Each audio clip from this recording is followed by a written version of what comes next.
Hey guys, Filmwinter here, bringing you another Destiny 2 video. In today's video, we're going to be talking about my favorite mode in all of Destiny. That is Gambit. I know I'm one of like 5 people that would say that, but it's true. I think pound for pound, Gambit is the single best addition that Bungie has made to the game, which is a bold statement, I know, but I'm going to try and back it up here today. And maybe, hopefully, you'll be walking away with a different impression of Gambit when this video is over.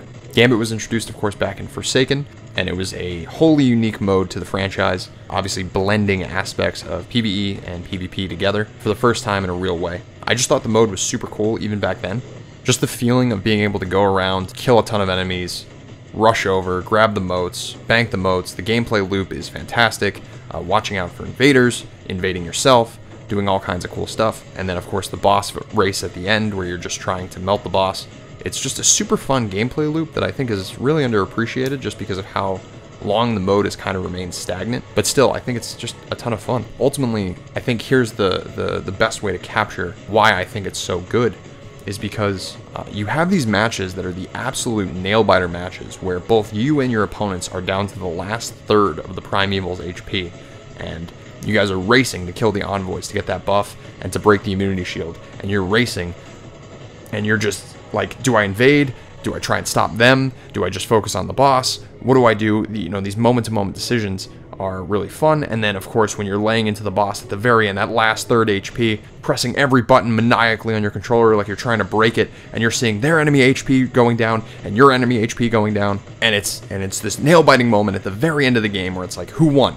Because both health bars depleted at basically the exact same moment, and for just a split second, you don't know if you won or if they won, and then it'll obviously reveal to you who defeated their Primeval first. And it's never a bad feeling when it happens, even if you lose. But when you win, it is the most elating feeling in this game outside of a day one raid clear, perhaps. I don't think Trials does this. I don't think Comp does this. I don't think a GM clear does this. I just think that this feeling that you get when you have an incredibly close boss race is unparalleled in most of Destiny. I genuinely believe that. So in my experience, at least, I have those nail-biter games once every 3 to 5 games, so you get that elation, you get that high very often. I actually think Gambit is really well designed in that way, and that's what has me hooked. So like typically I'll do my 3 games for a pinnacle, and next thing I know it's 5, 7, or even 10 games later because I'm just having so much fun with the mode. It also just happens to be one of the best places to test builds out because it's one of the few areas of the game champions haven't infected. You just have a good variety of all kinds of enemies to throw a build at and see how it performs. The enemies aren't so weak that they just fall over, but they're not too dangerous where you have to run something specific to counter them. And at the same time, there's enough of them for you to do really cool, different playstyles. And no match of Gambit has to be the same. You can actually, with the new loadout system, I mean, you can have 10 different loadouts and try every single one of them in a Gambit match and have a great time doing it. And I think the improvements that they've made on it since then have made it a much more consistent experience. From Forsaken and the vanilla version of Gambit to Season of the Drifter, we had the introduction of Gambit Prime, which introduced the idea of the envoys dropping like pools, the idea of increasing the mote count to 100, the different armor sets, of course, from Reckoning. And this was actually the most imbalanced I think Gambit was, just because an invader could stop an entire DPS phase when the pools were a mechanic. Moving on from that, we had obviously Beyond Light, which kind of fused Gambit Prime with regular Gambit, made it a hybrid mode.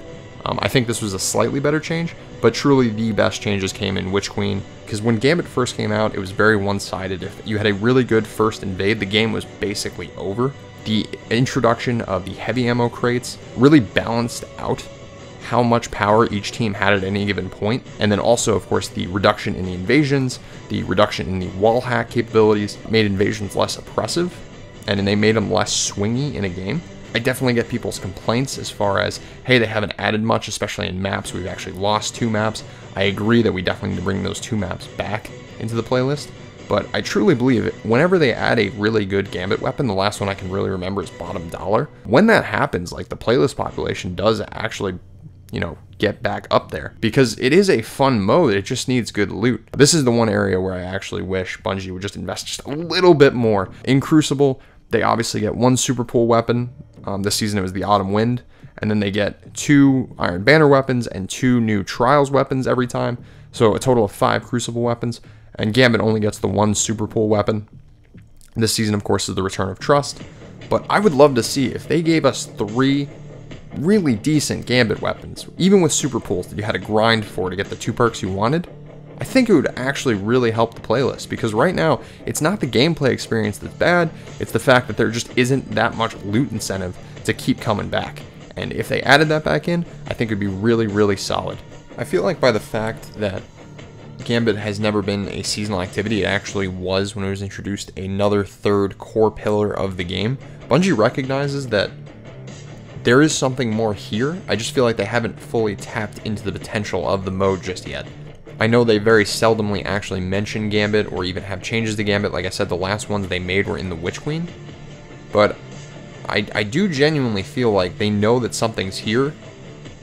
I do want to do another video touching on like what I would want to see in Gambit, because to me Gambit is not just the one mode that we have, it is the idea of blending PvE and PvP together, and I'd love to talk about different mode ideas that could really benefit from some implementation in Destiny. But for this video, again, I really want to give praise to Bungie for such a good, unique mode. There's nothing quite like Gambit in any other game that I've played so far.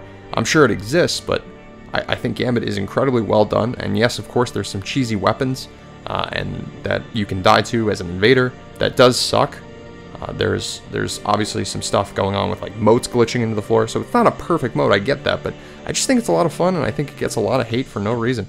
That's pretty much it for the video, guys. I know this wasn't a really long one, but I just want to hear what you think about Gambit in the comments below. Do you like it, you just don't have a reason to get in there, or do you actually just hate it? And if you do, tell me why.